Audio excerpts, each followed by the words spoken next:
আপনারা জানেন খিদিরপুর বাজারে যে ভয়াবহ অগ্নিকাণ্ডের ঘটনা ঘটে এবং এই মুহূর্তে ঘটনাস্থলে পৌঁছেছেন পুলিশ কমিশনার মনোজ বর্মা।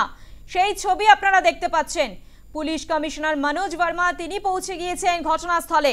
সেই ছবি আপনারা দেখতে পাচ্ছেন। যে ভয়াবহ অগ্নিকাণ্ডের ঘটনা ঘটে এবং পুড়ে ছাই ১৩০০টিরও বেশি দোকান। ঘিঞ্জি এলাকায় হওয়ায় আগুন দ্রুত ছড়ায়। আগুন নিয়ন্ত্রণে আনতে দমকলের ২০টি ইঞ্জিন। রবিবার মধ্যরাতে আগুন লাগে। ঘটনাস্থলে পৌঁছেছেন পুলিশ কমিশনার মনোজ বর্মা। সেই ছবি আপনারা দেখতে পাচ্ছেন। পরিস্থিতি খতিয়ে দেখেন পুলিশ কমিশনার মনোজ বর্মা। আগুন লাগার কারণ এখনো জানা যায়নি। সোমবার সকালেও পকেট ফায়ার রয়েছে এমনটাই কিন্তু খবর আসছে। অনলাইনে রয়েছে আমাদের প্রতিনিধি সুব্রত নাথ। সুব্রত, ঠিক এখন কি পরিস্থিতি রয়েছে? আগুন কতটা নিয়ন্ত্রণে? স্বপ্না, খিদিরপুর বাজার একটা পুরনো বাজার।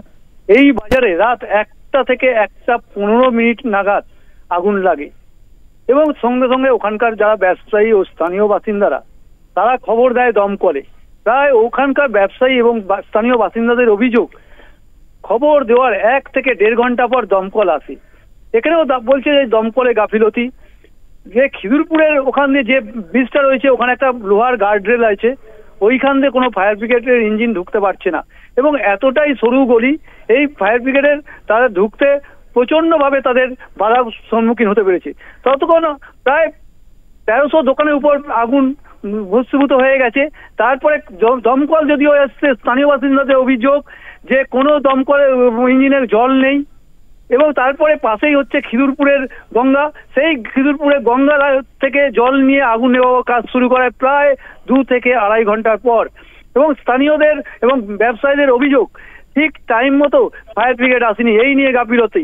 প্রায় দেখা যাচ্ছে প্রথমে একটি তেলের গোডাউনে আগুন লাগে, তেলের গোডাউন থেকে আগুন ছড়ায় মশলা বাজার থেকে আগুন লাগে যে মাখন আছে, ঘি আছে এবং তারপরেই মশলা বাজার পরে পাশেই ফলপট্টি, প্রচুর দাহ্য পদার্থ, তাতে আগুন লেগে যায়, প্রায় যতুক গৃহ মতো হয়ে যায় এবং আজ সকাল পর্যন্ত এখনো পর্যন্ত আগুন জ্বলছে এবং যেভাবে ২২ থেকে ২৪ খানা দমকলের ইঞ্জিন আগুন নেভাচ্ছে। ঘটনাস্থলে পুলিশ কমিশনার মনোজ বর্মা তিনি পরিদর্শন করেন এবং এলাকার কাউন্সিলর তারাও দেখাশোনা করছেন। যেটা অভিযোগ উঠছে যে এই পুরনো বাজারে অনেকেও ভাড়া দেয় না, এতে অনেকদিন আগেও নোটিশ করা হয়েছিল, কিন্তু ববি হাকিমও ঘটনাস্থলে আসে এবং ঘটনাস্থলে আসে দমকল মন্ত্রী সুজিত বসু। স্বপ্না, একেবারে ধন্যবাদ তোমাকে সুব্রত।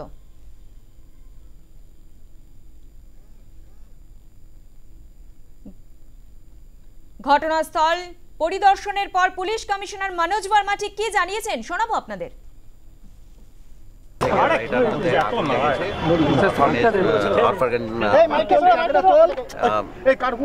কি কারণ হয়েছে, কেন হয়েছে সেটা তো ইনভেস্টিগেশনে দেখা হবে, ফরেন্সিক টিম আসবে, ওরা দেখবে। প্রায় এখানে ১২০০ দোকান ছিল, তার মধ্যে 60-70% সেটাও দেখা হবে কতটা ড্যামেজ হয়েছে, কিন্তু মোস্টলি ড্যামেজ হয়েছে। যেটা বোঝা যাচ্ছে ভিতরে অনেক ডেইলি জিনিসপত্র যেরকম ইউজ হয়, চাল, ডাল, অয়েল, ঘি বা গ্রসারি আইটেম, এইগুলো আমার মাথার উপরে এখন অবধি মানে ফায়ার ফাইটিং পুলিশ এসে, কেএমসি লোক এসেছিল, সবাই দেখছে ম্যাটারটা। ফায়ার মোটামুটি কন্ট্রোলে আছে, আরও কিছু মানে দমকল দেরিতে পৌঁছানোর অভিযোগ কি বলছেন দমকল মন্ত্রী সুজিত বসু শোনাবো আপনাদের।